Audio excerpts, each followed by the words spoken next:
而和江西交界的梅岭，更有一道菜因辣到极致而出名，以至于上千米公路旁全是同名餐馆。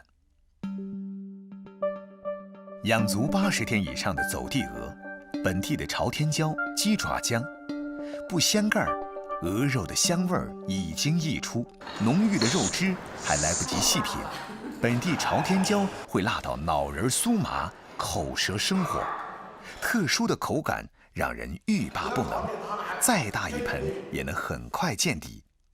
这里面的馋虫引子，正是本地的辣椒和姜。这道菜正是23年前47岁下岗创业的肖祥华研制出来的。酱鸡爪酱来的，一直用这个酱。鹅肉下锅后打散，让每块肉都用热油包裹。特别的是，锅盖4起4落，很有讲究。盖最少盖4到5次，盖了第3次了。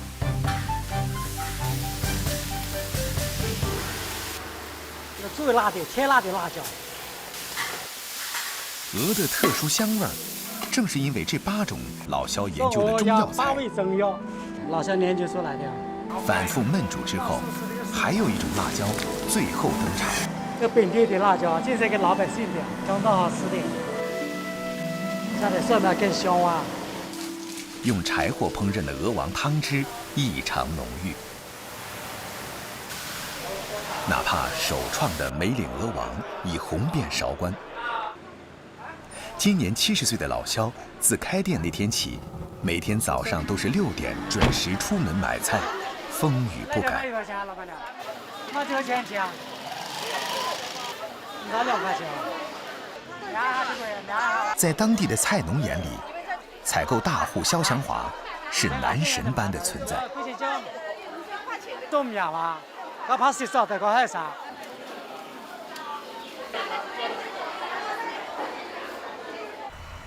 新鲜辣椒只是调色，嗜辣的南雄人知道，辣的秘密就藏在本地的干辣椒里。至少就26块钱吧。26啊？哎，就25嘛，我唔使包过来。25还得冇什么钱，所以。哎呀，煎饼的就做。年年的做生意哦，年年的人没做1年的生意。因为这个那晓得个行情，晓没？这个生意好难做。去开整货啊！应该做价格来了吧？做价，放肆是的。这个辣椒是最好的。用最好的材料，压最低的价格，就是老肖的生意经。往常采购完，老肖都会直接回店。做餐饮守店是常态。但今天他交代了一声，就匆匆离开了。好，老赵，要好久不见了，对。跟我原来这几位啊。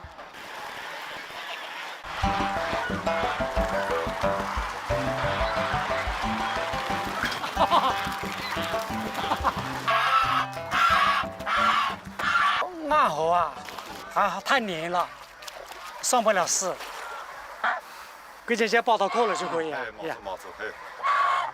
南雄水塘密集，适合鸭鹅的养殖。在肖祥华的影响下，梅岭鹅王开始成行成市。能让周边的乡亲们跟着致富，老肖很是欣慰。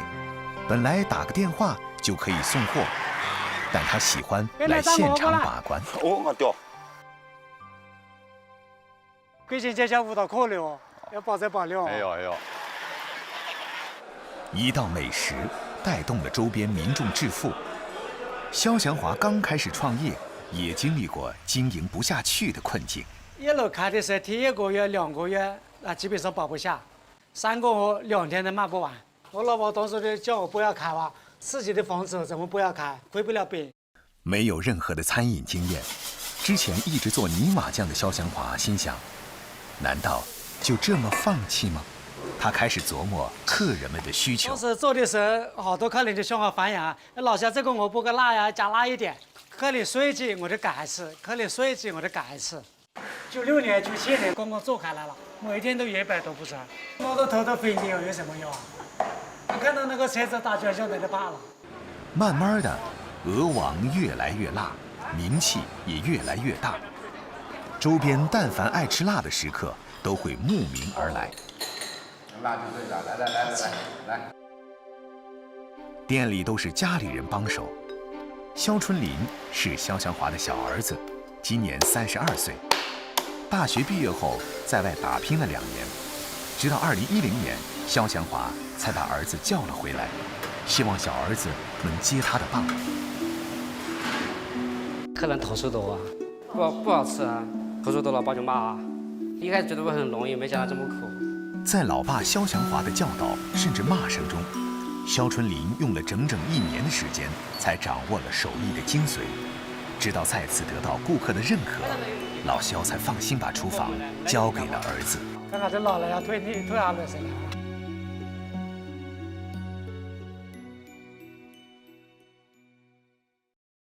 今天是中秋节，老肖家里也准备了南雄人节假日的标配饺里糍。用黄栀子水来调白粘米，搓成圆形薄片，做成饺子皮。最特别的是馅料，不论里面包什么，当地人都会再配上辣椒馅儿。在学校没有吃饱吗？口辣心暖，正如桌上这盆因辣成名的鹅王，香辣之中深藏滋补，暖了家人，也暖了乡邻。节日快乐！祝爷爷身体健康。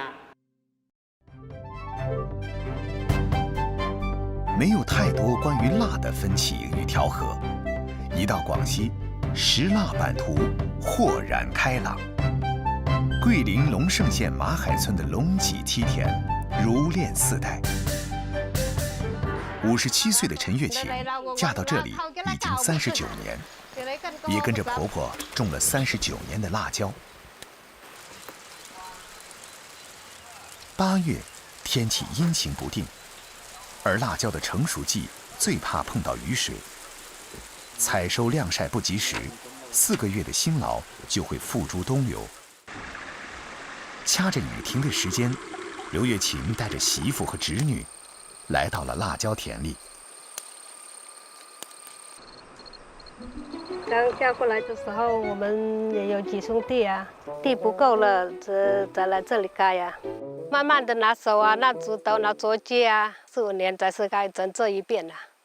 就这样，夫妻俩在海拔1000米的陡坡上，愣是开出了3亩梯田。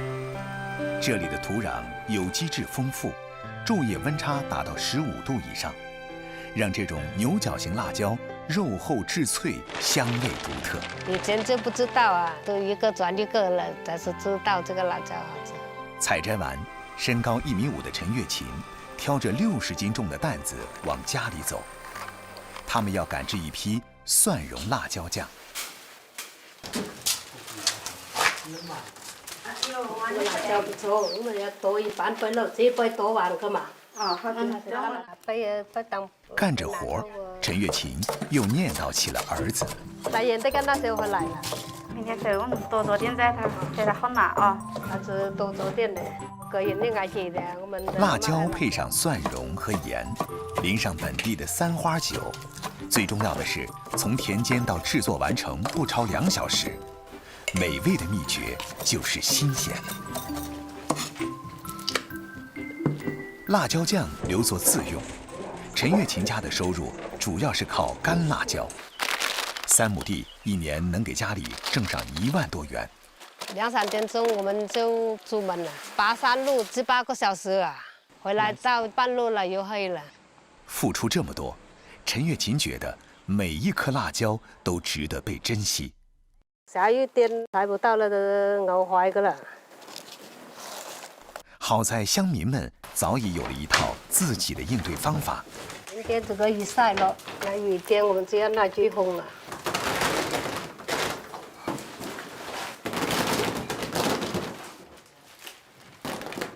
已经干辣椒要紧紧生辣椒。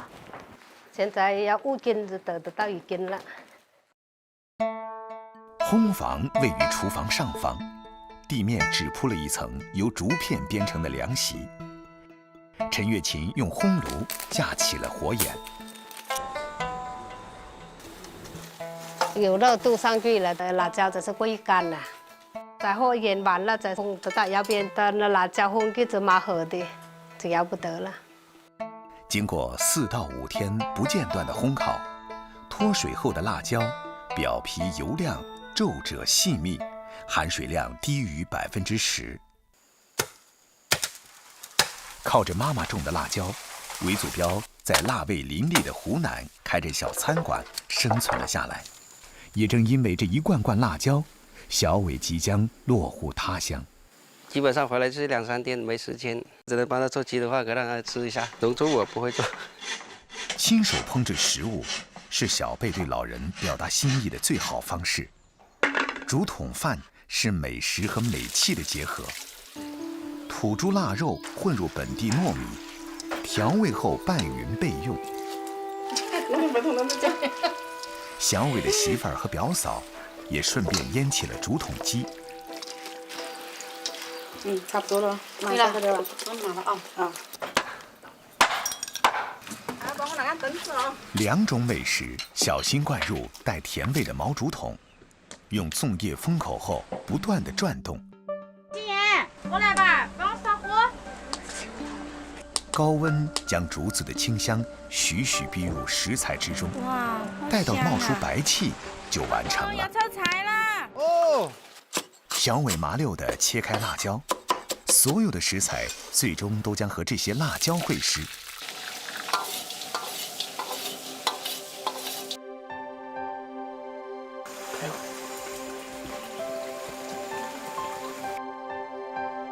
本地菜里最费工的是一道用来宴客的特色鱼生。这是我们本地的鲤鱼，这个稻田挖深一点，把水养上来，所以这个鱼那个肉质就比较好。蘸料用酸水和骨料配成，放入少量干辣椒，最能衬托出鱼肉的鲜甜。儿子准备着午餐，陈月琴也在准备儿子最爱的味碟。他好喜欢吃那个番茄辣椒啊，好吃，拿来拌饭，香香的下饭。用热油爆香蒜粒儿、辣椒粒儿。陈月琴将现摘的野生小番茄下锅，按破后炒出汁水，煮个1分钟，儿子最爱的拌饭酱就做好了。这一边，竹筒将食材的原味锁住，剖开竹筒，爽滑的鸡肉混合脆竹的清香扑面而来，蘸上辣酱更有一番滋味儿。糯米和腊肉在竹筒里缠绵后，热乎软糯，美味难挡。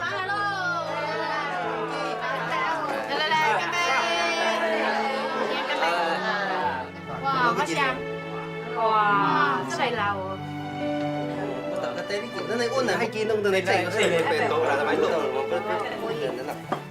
久违的一大家子的聚餐，能吃上儿子亲手做的菜，陈月琴的心里格外的熨帖。哪怕明天就是分别的日子。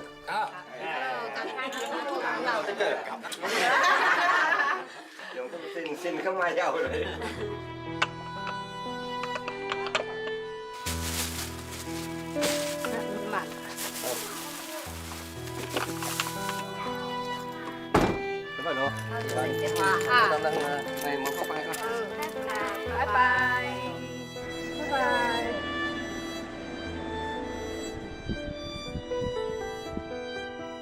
辣椒是团聚的约定，土地是离别的慰藉。陈月琴和往常一样，继续守着这片田地。能够提供辣味的食材还有很多，其中有一种活跃了2000年的香辛料，堪称百搭之王。爱煲汤、爱蒸鱼的老广离不开姜这味去腥增味的家常佐料。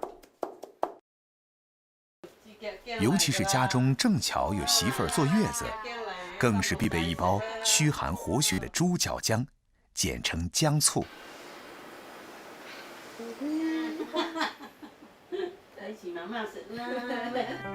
位于广东连州市东北部的星子镇，海拔500米，土地肥沃，日照时间充足，温差大的地理优势非常适宜种植生姜。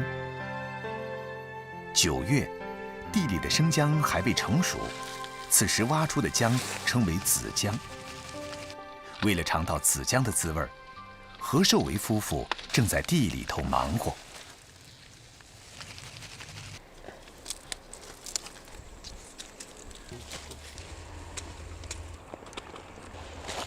你看这是多红啊！这个不红就不亮了。我们的姜就是黄姜，不是那个菜姜。现在腌起来吃最好吃。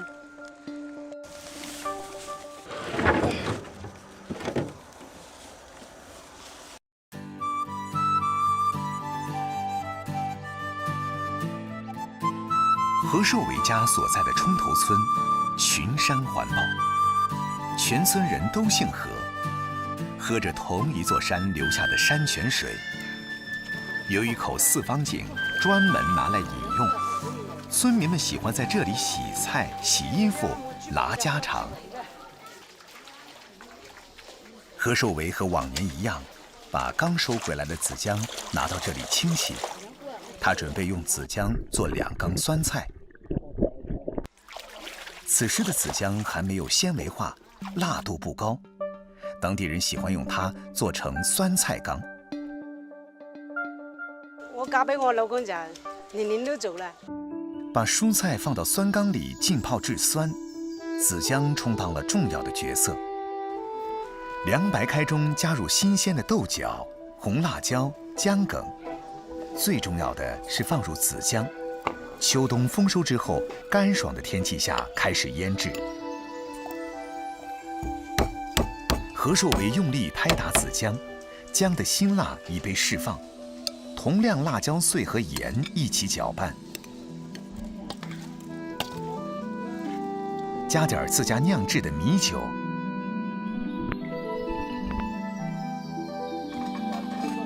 最后封上盐，隔绝空气。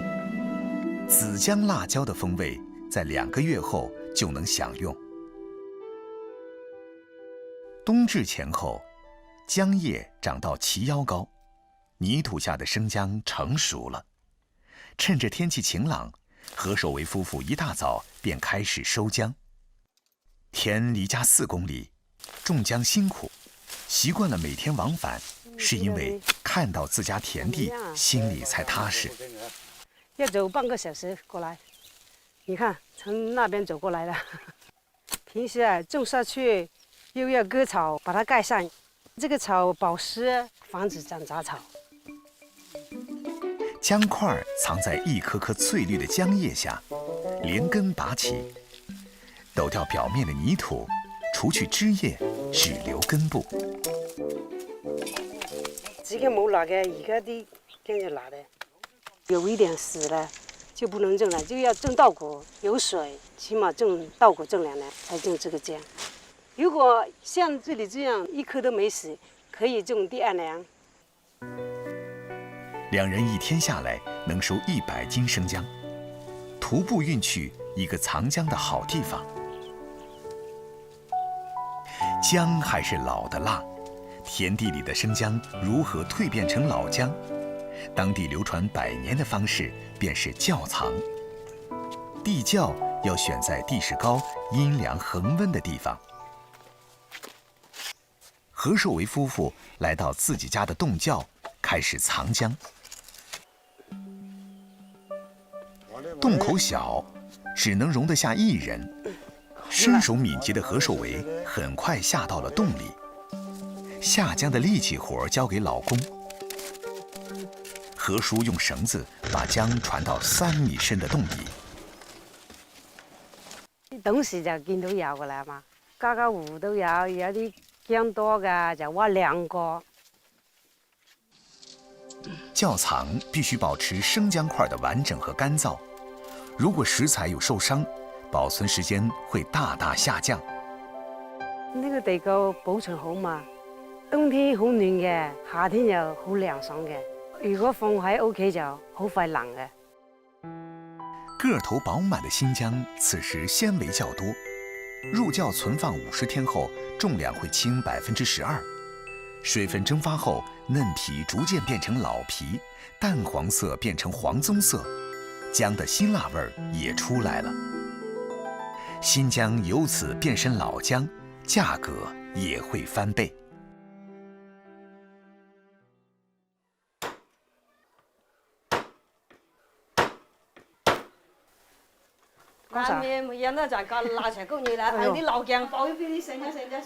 今天立冬，何寿维早早的回家做饭，邻居送来自家养的老母鸡，上一年的老姜定然是标配。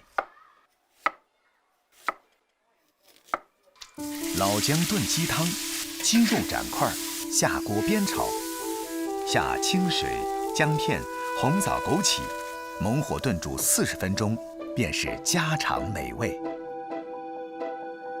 做什么菜都放一点都好吃啊，吃那个鱼啊、鸡啊。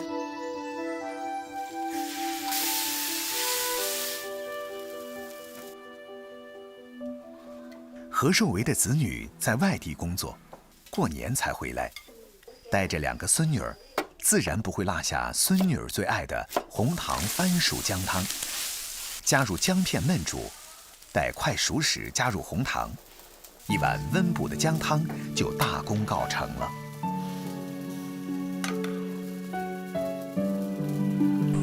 2个月前腌制的酸缸当然也不会缺席。这是何寿维家最后一批自留的老姜，辛辣的来，既能调味，又具药用价值。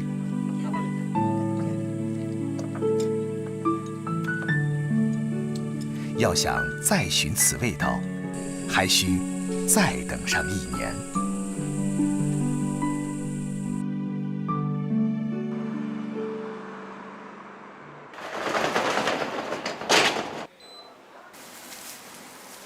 5月正是海南最热的时节。装扮古怪的杨清林独自在店里研究起了新产品。第一次做了，整个眼睛啊，还有脸啊，烧伤晒伤的感觉，爱了好久了。所以市面上几乎没人愿意做这种辣椒粉。干辣椒的原身是一种外表可爱，却拥有17万辣度内心的黄色辣椒，名为黄灯笼。灵水黄灯笼辣椒于辣味中透着香气、水汽，制成鲜辣酱，只需蘸上一点点，便能在唇齿间留下无限绵长风味。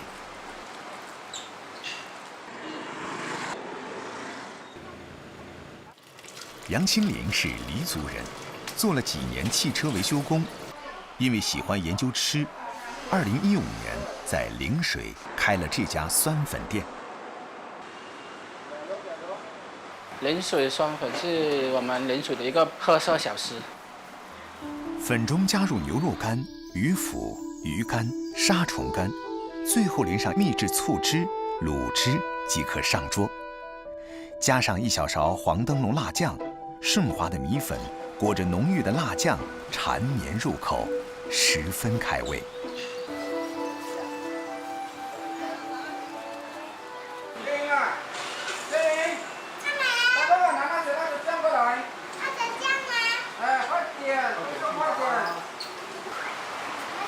好，谢谢。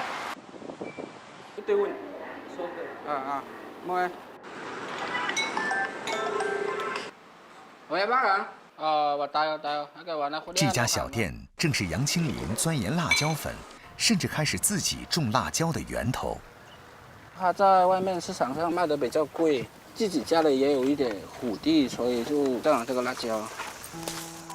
黄灯笼椒喜温喜光，但35度以上高温、强光条件下易得病。8月到10月是最好的种植时间。去年种植失败后，杨清林格外用心。像这种盐的是我们本地的品种，产量低，不容易种植。这种是杂交过后的，产量比较高。刚采摘回来的辣椒就交给杨清林的母亲处理，清洗、晾晒都是老人家独自完成。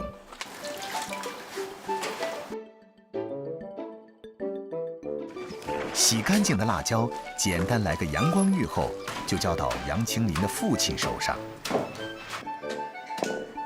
晒干的辣椒放入石臼中，只需加适量盐，反复捶打，只为保留辣椒的原汁原味儿。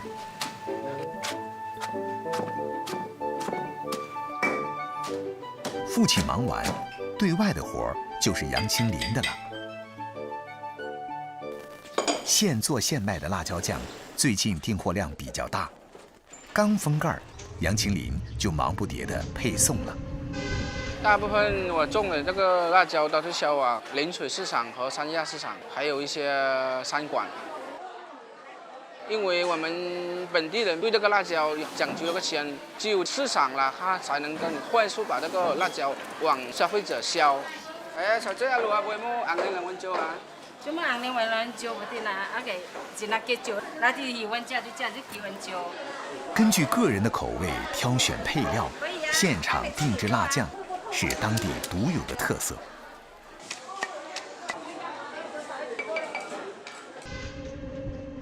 杨清林了解完市场，便往回赶。平日里两口子很少着家，一儿一女都是妈妈帮忙带。今天是母亲节，杨清林要自己准备晚餐。由于黄灯笼辣椒辣度太高，本地人入馔也是以调味为主，海口本地螺入锅爆炒，加上菜椒、菠萝、葱段，倒入芡汁，待快熟的时候加入黄灯笼辣椒。每逢喜庆的日子，当地人还会做一道酸甜福寿鱼，酸酸甜甜，十分开胃。加满啊！妈妈，母亲节快乐！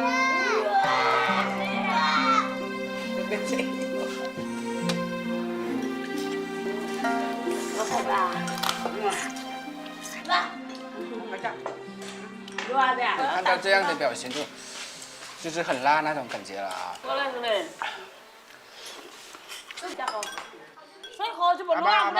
阿爸，从开酸粉店到开园种辣椒，杨清林希望凭借自家小作坊推广新鲜的黄灯笼辣椒酱。在杨清林的生活中，黄灯笼也成了照亮自己未来方向的一盏小灯笼。不同于黄灯笼辣的狂野，珠三角地区的微微辣算是辣味里的小清新。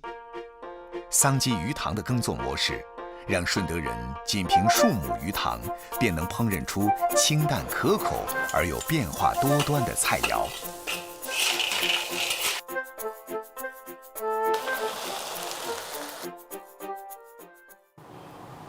但在顺德均安，竟然有一位以辣椒为主的手信，拌鱼而生，已有近100年的历史。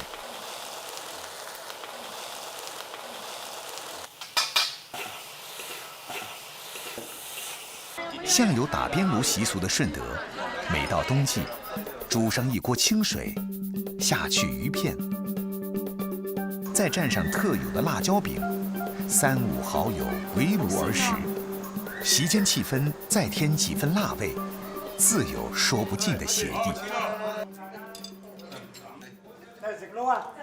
又香又滑，越食就越想食。本地人黄连好是制作均安辣椒饼的好手。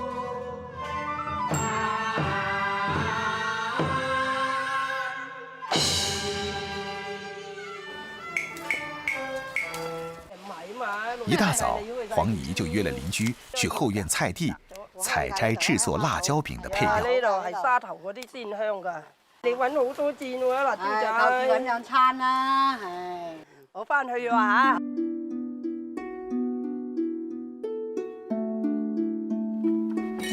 黄连好前些年从工厂退休后，开始琢磨着自制辣椒饼。每年秋风乍起，有持续晴天，就是制作辣椒饼的好时机。黄姨要抓紧時間，把承諾給老姐妹們的量送出去。到去新加坡啊，俾幾個啲人好歡喜㗎啦，1比1咯。香草咧，你就落多啲，佢就香啲咯。看似簡單，但配比的量還是需要經驗支持。我老公幫我攪，但係咧調味咧一啲都係我自己咯。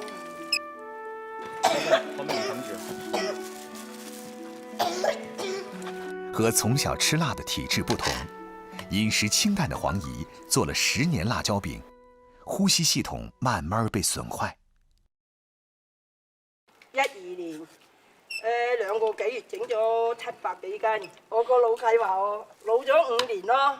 小小的本地椒看着不起眼，其實辣度很高。黃姨這2年一入秋就咳嗽得厲害。我攞去曬啦，好啊，唔該曬嚇，曬乾請你食嚇。多謝多謝，唔該曬，唔該曬。我翻去煮飯啦。說是不做了，但忙慣的人到了時節，老忍不住又開始忙碌。辣椒餅最重要的一步就是晾曬，只有經過風乾和暴曬的辣椒餅，才能風味獨特，香味濃郁。呢啲味都係未夠乾㗎，呢啲8成啊。你話8成就對比我啲，我哋認為佢最多7成嘅啫。我啲乾到咁啊硬啊！阿姨間的爭執也是樂趣。小小的一枚辣椒餅，在翻身後繼續沐浴陽光，風乾後逐漸萃出獨特的香辣味兒。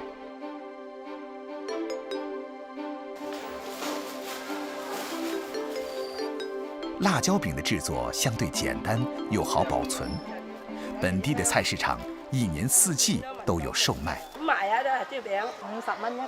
哦，50蚊斤啊，好香喎！好香喎！每次買菜，黃姨和老公總要看看別人做的辣椒餅。順德的菜市場魚檔相對較多，斬魚高手更是隨處可見。遇到呢個蒸辣椒餅啊，係嘛？蒸辣椒餅。有排骨有菜啦。一回家，黃姨先上天台。和別人家的姹紫嫣紅不同，這裡全是蔬菜帶來的綠意。我唔中意種花，我種要食得嘅。啲女就話我：你又唔食得幾多？你兩個老嘢。賢啊，你喊咩啊？所以我哋呢隊人話：生女啊坐茶樓啊，生仔啊坐樹頭啊。黃姨生了2個女兒，都嫁在當地，本應做茶樓。但和大多數母親一樣閒不住，時常會做好飯，叫女兒外孫回家吃頓飯。一啲都我做嘅啫。蒸魚臉、蒸排骨，順德家常菜順手拈來，辣椒餅的加持，讓餐桌之上的鮮香更添幾分。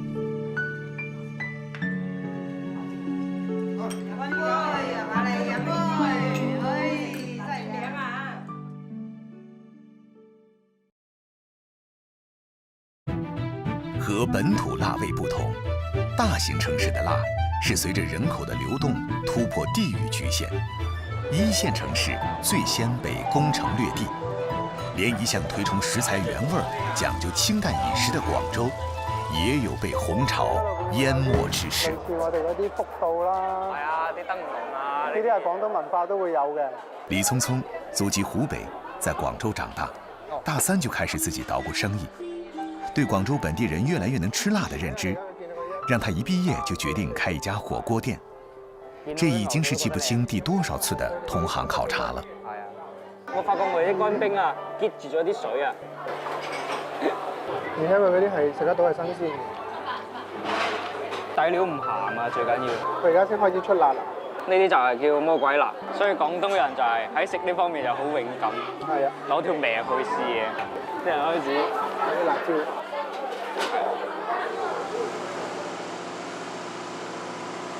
作為這間店的最小股東，聰聰負責起了籌備開業的工作。一早剛到現場，就遭遇到難題。哇，大概还要多久才弄得好啊？马上。东坡来了怎么办？关键是现在没有电，只能在旁边，就是跟隔壁接点电是吗？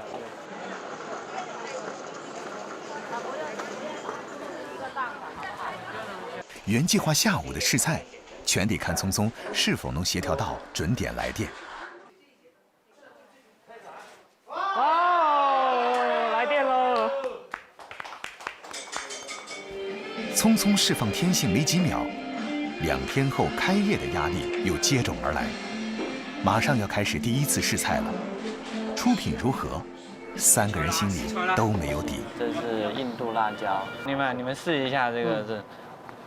觉得我们这弄一个可以选辣度的锅底出来，对，可以尝试一下我们这广东的味道的。这是。你睇下雙11辣椒醬，廣東人買得最多嘅。川味火锅来到广州，最先考虑的是辣度问题。辣虽然足以压制任何食材，但在广州，它变得不那么强势。传统火锅的头部食材，羊肉、毛肚、牛肉，地位坚挺，最能检验出品，是试菜的必选。但广州不少火锅店也会悄然加入各种海鲜，不同省份的地标美食投入到同一锅底，经历红椒与各种香料的修炼之后，拥有了更饱满的香气。出品还算满意，聪聪和团队决定第2天就试营业。熙熙攘攘的北京路，琳琅满目的美食，到底有多少路人愿意来自己的店里尝辣尝鲜呢？家人们，我们马上准备开业了，加油！加油！加油！加油！刚打开大门，就有不少路人开始咨询，如同对牛肉的几分熟有不同喜好。广州大部分食辣的餐馆都有几分辣作为选择。辣的我是不辣的，这么辣你不怕上火呀？带广东风味的川菜火锅，不仅增加了甜品区，调味台也是南北碰撞。蚝油、沙茶酱这些广东调料和芝麻酱、辣椒酱等奇妙的共生共存。就这样，在新老板、新店长、新员工的齐心运作下，火锅店跌跌撞撞地开始营业了。出乎意料的是，这种微辣的火锅店竟然同时吸引了全国各地不同口味的客人。准确地说，辣椒带来的体验并非一种味觉，而是一种疼痛感。神奇的是，它不但不会让人抵触，反而产生更为强烈的刺激和愉悦。也许会吃辣的人觉得会比不吃辣的人拥有多一半的食谱和快乐。好吃吗？好吃的鲜辣。看着客人们大快朵颐，本以为可以舒一口气，总部一个电话通知又让聪聪急坏了。他拉着搭檔在路邊就討論了起來。今年又到春節啦，好多廠家又要放假，可能要臨時租間倉庫，存差唔多2個月嘅貨咁到。聽我哋之前預計嘅要多咗好多嘅費用。係，只可以咁樣解決。想着又要增加一大筆的支出，聰聰有些煩心。趁下午休市，趕緊叫上店長盤賬。一個情況來說的話，我們1天最少要做到4萬5到5萬這樣的情況才是不會虧本的，就是每張桌最少要搬3次。是不是鋪租佔了大部分的？確實是挺貴的，現在年底招工也不好招，這個是目前最大的問題。22歲的聰聰就這樣不斷地面對問題，解決問題。開一間呢啲火鍋店，太多問題要處理啦，需要你突然間去解決。上面有發現有油。卤味嗎？卤味啊，裡面請。容不得感慨，緊張的晚市又開始了。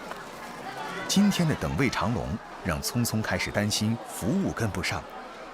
突然，他發現了一個熟悉的身影。今日真係冇諗到佢過嚟睇下。我最佩服我老豆一點都係最慘嗰陣，屋企啲房啊車啊全部抵晒出去啦，咁樣佢都仲起到身嚟。加油啊！那肯定啊，每天都是在加油。無數像聰聰這樣的移民家庭就這樣在廣州扎了根。他们把自己的口味和当地口味调和一处，互补长短。新派辣椒饮食正是移民口味的大融合。匆匆和这个城市涌现的辣味一样，在不断调试中找到自己的存在。急速运转的时代，涌现越来越多重口味的食客。随着捍卫食物原味的老广们日益失守，辣味饮食上演了一幕横扫整个中国的大戏。平民身份的辣椒，也凭借自己的天赋和努力，逆袭成为了美食界的主角。